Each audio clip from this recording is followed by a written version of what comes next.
আসসালামু আলাইকুম ভাই, কোথা থেকে আসছেন? ওয়ালাইকুম আসসালাম ভাই, আমি তো ফরিদপুর থেকে আসছি। ফরিদপুর থেকে আমার বাগানে ঘুরতে আসছেন। জি জি। খুব সুন্দর করে হাতে নিছেন। এই দুই হাতটা একটু এক করে একটু দেখান, ভিডিওতে কাস্টমারে দেখুক। আসলে কি, যে জিনিস দেখতে ভালো ওইগুলা খাইতেও ভালো। তারপর আমি রমজান মাস দেখাতে পারতেছি না সরাসরি খেয়ে। এই বড়ইটা আমি কালকে নিছিলাম। হুম। কালকে এই বড়ইগুলো আমি নিছিলাম, তাতে ইফতারের পরে খাইছি, মানে এত সুস্বাদু, কোনো কষ নাই ভাই। এই জাতটা কি জাত?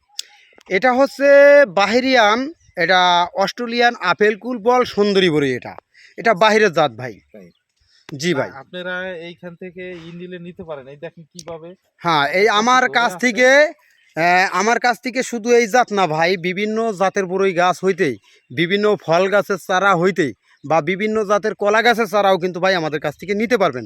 আমাদের এই পেজে দেওয়া আছে অনেক পদের আইটেম নিয়ে আমরা কাজ করি। এই পাশাপাশি আমরা নিজেরা এইভাবে বাগান নিয়েও কাজ করি। অ্যাকচুয়ালি এখন খেয়ে দেখাইতে পারলাম না। আপনারা আসলে মানে এত সুন্দর বড়ই, যা বলার মতো নাই করছে এই বাগান। আর অনেক মানে দেখেন কত বড়ই ধরছে, মানে এত ধর গাছে বড়ই। যারা একবার নিবে, একবার যারা এই বড়ই নিবে, দ্বিতীয়বার তার আশা লাগবে। ঠিক আছে। ভাইজান, আপনার বাড়ি তো ফরিদপুর, এটা কোন জায়গা? ফরিদপুর ফরিদপুর আমার হচ্ছে ভাঙ্গা থানা, কালামিরদা ইউনিয়ন। বাড়ি। এই বড়িটা তো আপনি খাইছেন, এটা আপনার মন থেকে বলবেন, আপনিও রোজা আমিও রোজা। এরকম বড়ই স্বাদ কি কোথাও না না, পাইছেন? আমি এরকম পাই নাই। আমাদের বাজার থেকেও ওই বড়ই কিনি, কিন্তু ওই বড়ই অনেকটা কষালো লাগে, আবার ওই মিষ্টি না, পানসা লাগে।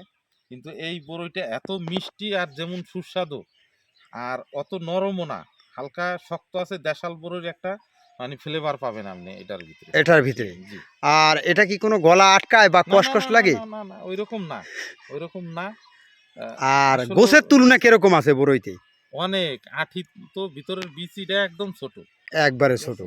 এদিকে এই যে দেখেন এই গাছটাও কিভাবে ধরে আছে। চাইলে আপনারা বড়ই নিতে পারেন, চারা খরিদ করতে পারেন ওনার কাছ থেকে। এটা ভালো মানের একটা চারা। ঠিক আছে, আপনারা নিতে পারেন। তা ভাই, আপনার নামটা কি একটু বললে খুশি হইতাম। আমার নাম মোহাম্মদ হানিফ। হানিফ ভাই। জি। প্রিয় দর্শক, হানিফ ভাই কিন্তু ওই সেই ফরিদপুর ভাঙ্গা কালামেদার থেকে আমার বাগানে ছুটে আসছে। সে আমার বাগানে ছুটে এসে এই যে বাগানের যে একটা সুন্দর বড়ই, এটা কিন্তু দেখতে একবারে অবিকল আপেলের মতো হলেও কিন্তু আপেল না, কিন্তু দেখতে কিন্তু আপেলের মতো লাগে। এর জন্য না, এটাকে, খাইতেও অনেক অনেক এটা আপেলের থেকে তুলনায় কি মিষ্টি বেশি হবে না কম হবে? মিথ্যা কথা বললে তো লাভ নাই। মানে যে খাবে একবার, হ্যাঁ, দ্বিতীয়বার এই বড়ই হ্যান নেওয়া লাগবে। নেওয়া লাগবে। লাগবে। দেখছেন, এই যে কাস্টমারের মুখ থেকেই শুনলেন ভাই, এই বড়ি যদি একবার কেউ নেয় তাহলে কি করবে হে? আর দ্বিতীয়বার আশা লাগবে, এই দ্বিতীয়বার বড়ই আসা আবার লাগবে। দ্বিতীয়বার খাওয়া লাগবে। দেখলেন ফরিদপুর থেকে এক ভাই আইসা এই যে হাতে কত সুন্দর বড়ি দেখাইলো। হানিফ ভাই আমার এই বাগানের ভিতরে অস্ট্রেলিয়ান আপেল কুল বল সুন্দরী বড়ই গাছের চারা আছে। এরপরে আমার এই বাগানের ভিতরে রয়েছে 12 সুন্দরী বড়ই। এরপরে আমার এই বাগানের ভিতরে রয়েছে আপনার থাই বড়ই, থাই আপেল কুল বড়ই আছে আমাদের কাছে। যে বড়ইটার তুলনায় আঠির বিচি হয় ছোট, গোছ হয় বেশি। সে ঘুরে ঘুরে আমার বড়ইয়ের বাগানগুলো দেখতেছে। তো এই যে ভাই দেখতেছে, এই যে যে জাতটা দেখাইতেছে, এই যে একটা জাত, এটার কথা বলছিলাম, এটা হচ্ছে ইন্ডিয়ান জাত। এটা হচ্ছে ভারত সুন্দরী বড়ই, এটার কথা বলছি। এটা একটু রৌদ্র পাইলে পুরোপুরি লালচে হয়, মানে লাল কালার হয়। এটা ভারত সুন্দরী বড়ই। যে যে বড়ইটা দেখতেছেন এটা হচ্ছে অস্ট্রেলিয়ান আপেল কুল বড়ই।